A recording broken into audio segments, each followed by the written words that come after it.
Bienvenidos a mi canal, somos Santiago de León Audio, un grupo de artesanos dedicados al sonido de alta fidelidad y este es un video muy especial.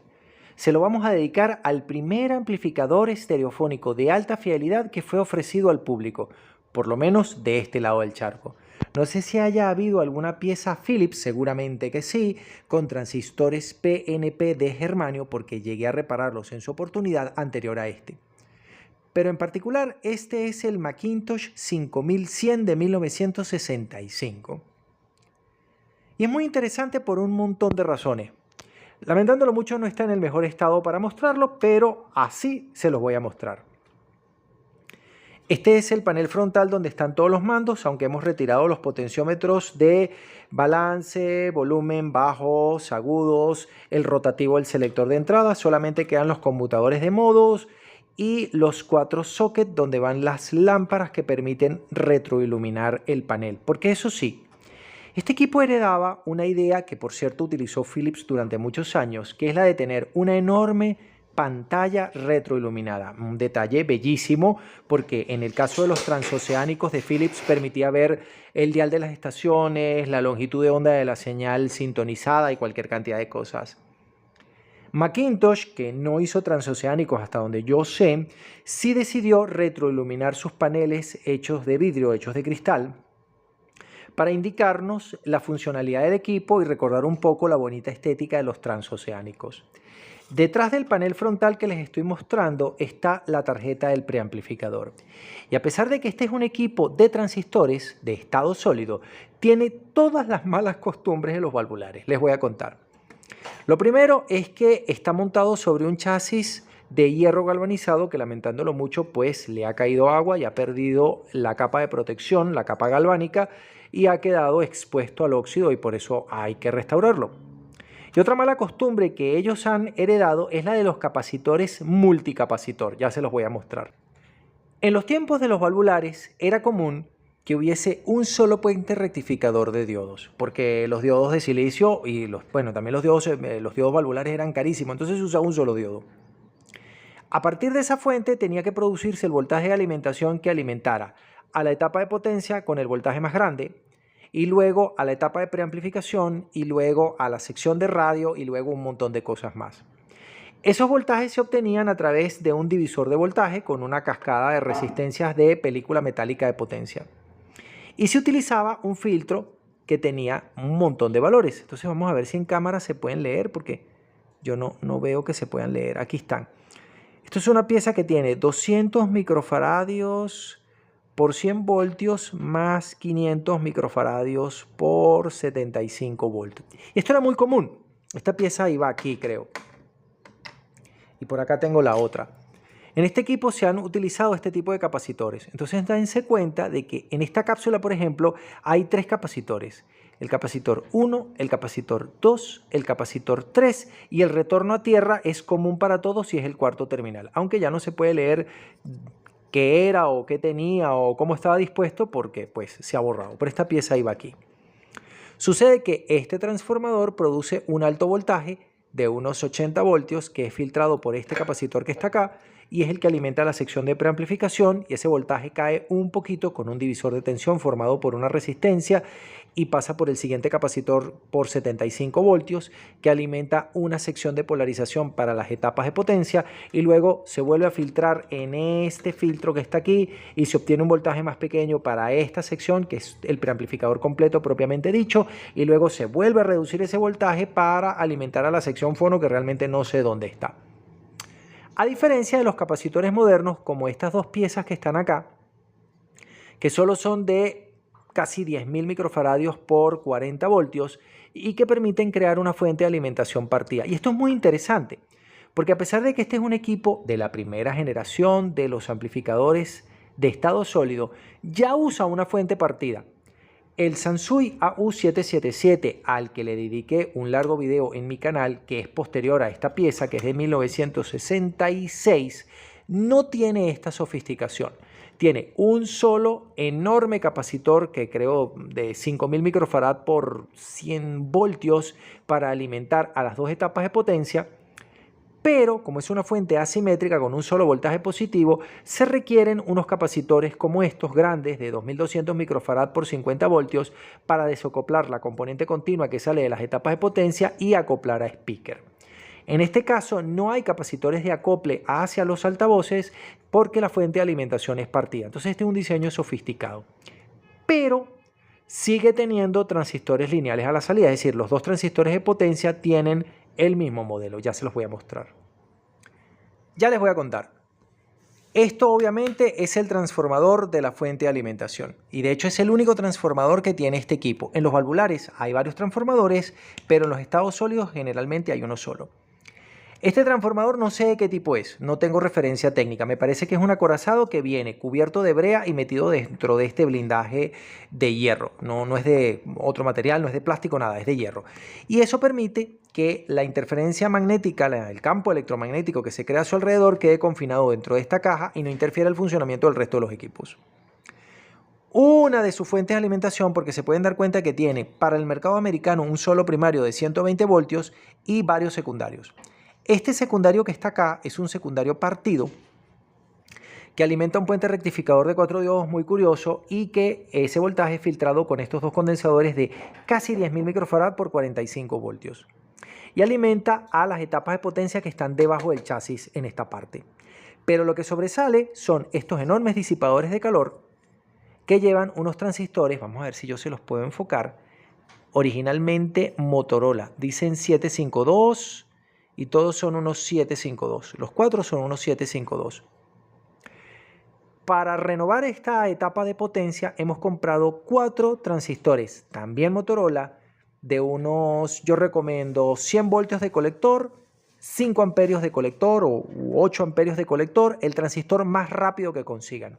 Porque si no ponen un transistor rápido para hacer esta reparación, lo que van a producir es una oscilación. La etapa de potencia va a estar oscilando, la van a terminar quemando y aquello va a ser un completo desastre. Nosotros vamos a probar, porque yo todavía no sé si esta reparación funciona, con estos transistores que están acá. Son unos Motorola MJ15011 fabricados en México y los 4 son iguales. A eso es a lo que yo me refiero cuando digo que son lineales, porque deberían ser los complementarios 15011 y 15012, pero en esta etapa de potencia todos son del mismo modelo, igualito que pasa en el Sansui AU777, que los 4 transistores son del mismo modelo. No se pueden utilizar estos Motorola 15011 porque son demasiado grandes y son demasiado lentos y traerían problemas a la etapa de potencia y la harían inestable. Es un problema de modelar la función de transferencia, pero no nos vamos a meter en semejante complejidad. La capacitancia de entrada de estos transistores son 750 pico, es demasiado. Entonces eso puede ser un problema. Pero vamos a probar a ver si el circuito lo soporta y lo podemos hacer funcionar así. Si no, hay que buscar unos transistores que yo sé que sí sirven, pero que ya no están disponibles en cápsula metálica, sino que son de cápsula plástica. Y no me parecen tan buenos para esta reparación porque estos transistores quedan a la vista. Veamos. No nos vamos a meter por ahí porque yo no les quiero mostrar la reparación. Yo lo que quiero mostrarles es lo muy curioso de la implementación de este equipo. Miren esto. Nunca hemos visto un preamplificador completamente desarmado, pero aquí lo podemos ver y quiero que lo aprecien. Este potenciómetro múltiple que está aquí es el control de volumen. Este potenciómetro doble que está acá es el control de balance. Este que está aquí es el control de bajos. El control de agudos está por allí. Y este es el selector de entrada. Yo siempre les he señalado el selector de entrada. Déjenme meterle un zoom para que lo puedan ver porque es súper curioso. Yo siempre les he comentado del multiselector de entrada. El selector rotativo que elige cuál es la señal que va a ser amplificada. Pero nunca había tenido la oportunidad de mostrárselos de esta manera. Este equipo lo hemos desarmado completo para ver si lo podemos restaurar. Y digo lo hemos porque no estoy haciendo esta reparación yo solo. Aquí está el propietario del equipo que está intentando ver cómo salva su inversión. Veamos.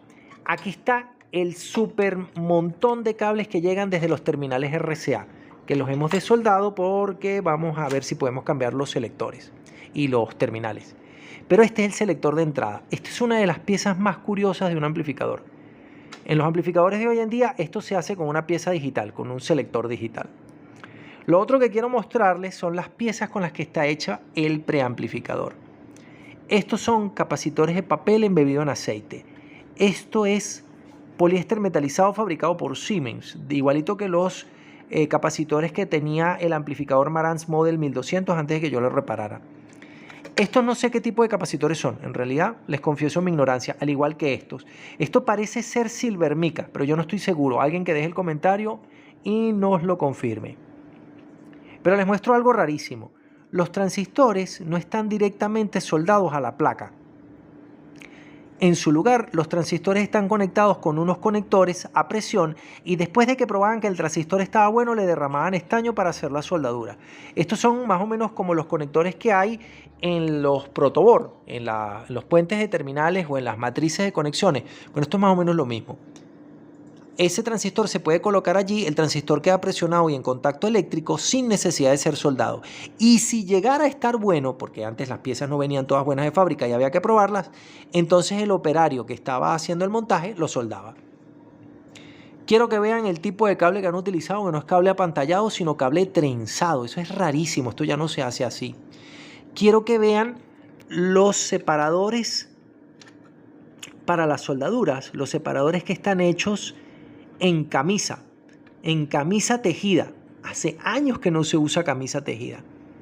Quiero que vean las resistencias al 10% de precisión. Vamos a aplicar más zoom para que las puedan apreciar. Es súper curioso. Miren lo grueso de los terminales de las resistencias de película de carbón al 10% de tolerancia de 1/4 de vatio de aquella época. Son súper simpáticas. Los capacitores cerámicos no, los capacitores cerámicos son igualitos a los de hoy en día porque desde hace muchos años se fabrican así, con la misma nomenclatura y todo. Quiero que vean los filtros compuestos. Esto que está acá es un filtro compuesto. Son unas piezas que no se usan hoy en día. Esto que está aquí es un filtro compuesto. Si yo lo logro enfocar de este lado, se van a dar cuenta de que tiene componentes electrónicos como de montaje superficial. O sea, es avanzado dentro de la antigüedad. Aquí podemos ver más capacitores de silver mica. Me imagino que esto que está aquí es la sección fono, aunque yo no le veo transistores. De repente es la sección... Ah, no, sí, aquí hay unos. De repente esto es la sección fono, no tengo ni idea todavía. Pero se los voy a mostrar por debajo porque es una locura como está hecho este primer amplificador. Ojo, está muy bien construido, pero es comiquísimo porque hoy en día pues ya los equipos no se hacen así. Quiero comentarles antes de que veamos el amplificador en detalle que cuando fue fabricado originalmente por McIntosh, antes de que le dieran servicio y luego lo semidesarmaran para ver si lo podíamos restaurar, estaba impecablemente bien construido, perfectamente ordenado, o sea, todos los cables iban por el mismo camino, todos estaban amarrados, no con esta amarra de bolsa de pan Holson, sino que estaban muy bien atados, muy bien anclados, perfectamente hecho. Lo van a ver en desorden porque, bueno, le estamos dando, ya alguien lo había revisado antes y nosotros le vamos a dar o vamos a intentar restaurarlo, ¿ok? O sea, McIntosh no arma sus equipos así, McIntosh arma sus equipos de una manera impecable y maravillosa. Muy bien. Aquí podemos ver la acometida de la energía y de los conectores para enchufar otros equipos. Aquí estaba un cable de soldado que ya vamos a conectar para hacer la prueba. Ahora sí les aseguro con total seguridad que este es un transformador acorazado, convencional, cuadrado, con láminas de aluminio, de hierro al silicio EI, y que encima tiene una tapa que opera como blindaje, ¿ok? No está hecho como yo pensaba, vaciado en brea para anclarlo ni tal cosa. Un transformador que sí está vaciado en brea para que no se pueda desarmar, no se le puede dar servicio, pero que está perfectamente sellado, es el transformador que usa la Nakamichi 1000, la Nakamichi 700. Aquí hay cosas curiosísimas. Voy a aplicar zoom y vamos a ver si la cámara me ayuda para que ustedes lo puedan ver. Este es el puente rectificador de 4 diodos de potencia para alimentar justamente la etapa de potencia. Y dense cuenta de que no lo han montado en una baquelita, que sería lo más normal, sino que lo han montado en un puente de terminales como si esto fuera un valvular. Y aquí hay otro puente de terminales que lleva todos los resistores de la fuente de alimentación. ¿Se acuerdan que les comenté hace un momento que aquí van unos capacitores grandes? Vamos a ver si agarro uno y se los muestro. Unos capacitores grandes que es un banco de varios capacitores. Ellos van reduciendo el voltaje a través de una malla de resistencia, un divisor de tensión de resistencia de potencia. Entonces, el voltaje que sale de aquí del transformador es rectificado, me imagino que en este puente de diodos que está aquí, es filtrado y se va reduciendo el voltaje al paso de cada una de estas resistencias para obtener los diferentes voltajes para alimentar las diferentes secciones. Exactamente igual que como se hace en un valvular tradicional. Pero lo que es curioso en este equipo es que está tan montado como un valvular que vemos varios puentes de terminales para hacer las diferentes secciones del circuito. Miren dónde están puestas la red RLC de acople a los speakers. Por algún lugar tienen que estar los capacitores, pero aquí, por ejemplo, estoy totalmente seguro de que están las bobinas. Hay otras partes del circuito que sí están montados en baquelita, como es convencional. Pero en este equipo, igualito que en el Sansui AU777, al cual le dediqué un video largo en mi canal, ellos han reaprovechado el chasis como disipador de calor. Entonces, los 3 transistores driver cápsula TO66, déjenme mostrarles uno, que aquí tengo el perolero, aquí hay uno. Este es un transistor cápsula TO66 pequeñito. Esos transistores trabajan tibios o calientes y requieren de un disipador de calor. Entonces no lo montaron en el disipador de calor grande, que es un excelente perfil de aluminio, sino que los montaron en el chasis reutilizado como disipador de calor. Y estos transistores son más pequeños que los TO3 de potencia, mírenlo aquí. Vamos a ver si los pueden apreciar. Este es un TO3 y esto es un TO66, por supuesto original de Motorola. Otra cosa que es interesante es que los voltajes recuperados del puente rectificador de 4 diodos van a los tornillos con los cuales se anclan y se conectan eléctricamente los capacitores principales. Miren dónde está la válvula de descarga de electrolito en caso de que el capacitor fracase y se dañe. Miren dónde están las válvulas. Es curiosísimo. Estos capacitores al principio explotaban y para que no explotaran les pusieron una válvula de descarga. Aquí podemos ver dónde está la válvula de descarga, que no se ha roto, por cierto. Pero quiero que vean algo más. El cableado moderno es así, tiene una cobertura plástica, pero el cableado original del transformador está cubierto en una camisa tejida. Esto es genial. Hace años que yo no veía una camisa tejida. Yo reparé muchos transoceánicos Philips. Le estoy hablando de un tiempo en el que no se había generalizado el uso del plástico, solamente se había inventado la baquelita como el primer material sintético, que era con lo que se hacían, por supuesto, las tarjetas de circuito, porque es como un plástico aislante, pero no había plástico flexible, no se había inventado el plástico flexible para hacer la cobertura de los cables, o el plástico no soportaba alto voltaje. Entonces sucede que el cableado de los viejos edificios que construyeron los italianos que llegaron como inmigrantes a mi país en los años 30, 40 y 50, y el cableado de los receptores transoceánicos Philips y los valvulares se hacían así, de malla tejida, sobre todo porque el plástico no soporta alta temperatura y en un valvular hay alta temperatura. Y este material es como una tela de esa que no se enciende, ignífuga me parece que es la palabra, y se hacía así. Esto es genial, esto es absolutamente, esto es más que vintage, esto es oldie pero de frente. Podemos ver que hay más puentes de terminales para hacer el cableado del equipo, que las cosas están directamente cableadas contra los terminales. Aquí están los multiselectores y ellos han reutilizado las resistencias como puentes para llegar desde los potenciómetros hasta los selectores, y han reutilizado los terminales de los selectores como si fueran un puente de terminal. Es una construcción absolutamente distinta y curiosísima, muy diferente de lo que hacemos hoy en día. Por supuesto, desde 1940, que yo sepa, porque lo vi en un viejo radio Mibar de 1945, así que por mi cuenta, desde 1945 al menos una parte de los circuitos se montan en una tarjeta de este plástico especial, si es que esto es un plástico, al que conocemos modernamente como baquelita, y llamamos baquelita a la tarjeta de circuito impreso. Miren que esto es tan sumamente curioso que ya está cubierta, pensé que no, ya está cubierta el cobre, las pistas de cobre, con una tinta, en este caso roja, para protegerla de la corrosión. Pero miren estas cápsulas, miren la cápsula en la que viene este transistor. Esta cápsula solamente la he visto en el amplificador Sansui AU777 y en el posterior Sansui AU999, que por supuesto nos vamos a encargar de cambiar. Es súper curioso cómo está hecha este arreglo. Aquí se pueden ver las piezas que se han quemado, porque este equipo está primero por reparar y después por restaurar. Aquí vemos los conectores TO66 hembra para poder cablear los transistores, y un montón de cables cortados porque había sufrido este equipo un intento de reparación que no está completo y que nosotros nos vamos a encargar de ver hasta dónde se puede echar a andar y salvarlo. Desde Santiago de León de Caracas, saludos y suerte.